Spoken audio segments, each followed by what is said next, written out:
TORD11, DEVA11, HCTR11, fundos imobiliários que estão apanhando bastante aí com a inadimplência dos CRIs e também sofreram aí com a deflação que aconteceu no final do ano de 2022. E agora, o que será que eu faço com esses fundos imobiliários? Será que eu vendo as minhas cotas? Será que agora é hora de cair fora e fazer meus aportes mensais em outros fundos imobiliários, em outros tipos de ativos? Esse é o tema do vídeo de hoje, então bora pro vídeo. Olá, meu nome é Neto Pereira, seja muito bem-vindo ao canal Dinheiro Suado, onde aqui você encontra as melhores dicas de educação financeira. Então já aproveite e se inscreva aqui no canal se você gosta desse tipo de conteúdo. E hoje a gente vai falar desses fundos imobiliários que estão apanhando bastante, o TORD11, o HCTR11 e o DEVA11, fundos imobiliários de papel que estão sofrendo aí com a inadimplência nos CRIs. Bom, primeiro, o que é um fundo imobiliário de papel? A gente tem dois tipos de fundos imobiliários. A gente tem os fundos imobiliários de tijolos e os de papéis.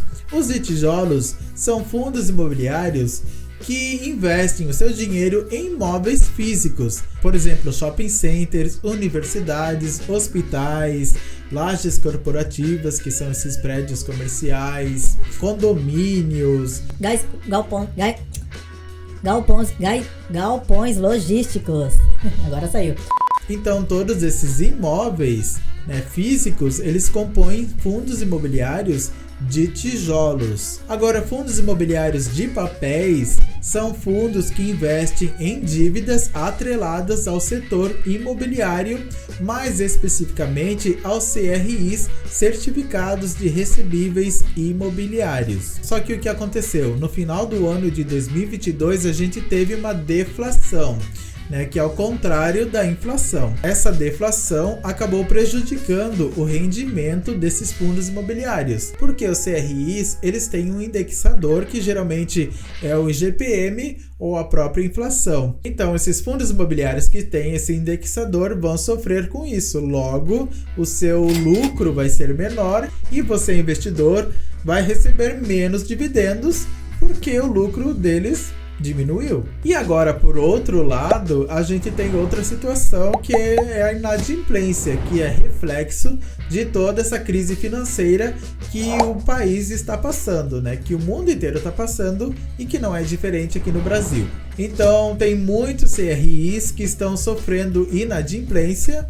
A gente teve o exemplo aí da Feirinha da Madrugada lá no Brás, e essa inadimplência por parte da Feirinha da Madrugada desse shopping popular, ele teve um reflexo bastante significativo aí para a queda desses fundos imobiliários. Só que esse shopping popular, ele já quitou ali as suas dívidas, mas esse reflexo ainda continua. Essa inadimplência acabou assustando muitos investidores que abandonaram o barco. A gente pode até ver aqui na Folha de São Paulo, aqui na notícia, que fundos imobiliários perdem 1,8 bilhão com inadimplência de empresas. Controlados aí pelo mesmo grupo econômico, FIIs de papel somam mais de 550 mil cotistas e desabam 40% ao ano. E aqui a gente pode ver aqui no site do Status Invest que no dia que eu estou gravando esse vídeo, a cotação do HCTR11 está em R$ 52,92. Ele está com dividend yield absurdo de bom, 26,40%. Só que nos últimos 12 meses a desvalorização dele foi de 49,50%. Só nesse mês atual, aqui no mês de abril, ele teve uma desvalorização de 11,95%. A gente pode ver aqui que ele teve aqui no seu preço máximo lá no dia 6 de junho de 2022, aqui eu estou pegando um ano aqui de referência, tá? E ele teve aqui nesse um ano o preço máximo aí de R$ 116,26, o valor da cota lá em junho de 2022.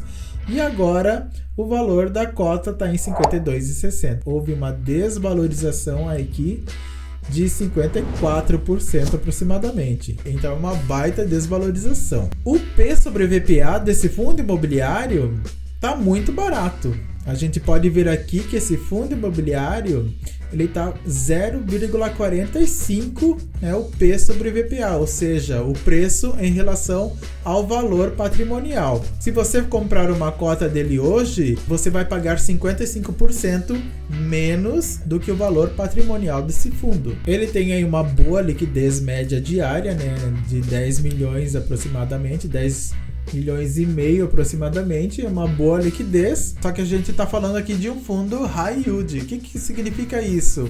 Que é um fundo imobiliário que tem um dividend yield, né, lá nas alturas, bem alto, ou seja, você jamais deve analisar um único indicador para você comprar aí um fundo imobiliário, por exemplo, olhar apenas esse dividend yield elevado. TORD 11, no dia que eu estou gravando esse vídeo, o valor da cota está em R$ 3,84. Tá, ele tem um dividend yield aí de 21,26%, só que nos últimos 12 meses ele teve uma desvalorização aí de 56,95%. No último ano, ele chegou aqui ao valor máximo aí de R$ 9,48, aqui no dia 10 de maio aproximadamente, e agora ele está aí valendo R$ 3,84. E a gente pode ver aqui, né, o P sobre VPA dele 0,28, ou seja, é um fundo imobiliário que está bem barato, bem descontado. E ele tem uma liquidez média diária aqui bem baixa, ó. Uma liquidez média de R$ 441 mil aproximadamente. Para um fundo imobiliário ter uma liquidez média diária e boa para você, seria ideal que ele tivesse essa liquidez acima de R$ 1 milhão, né, pelo menos aí por dia, né, de liquidez.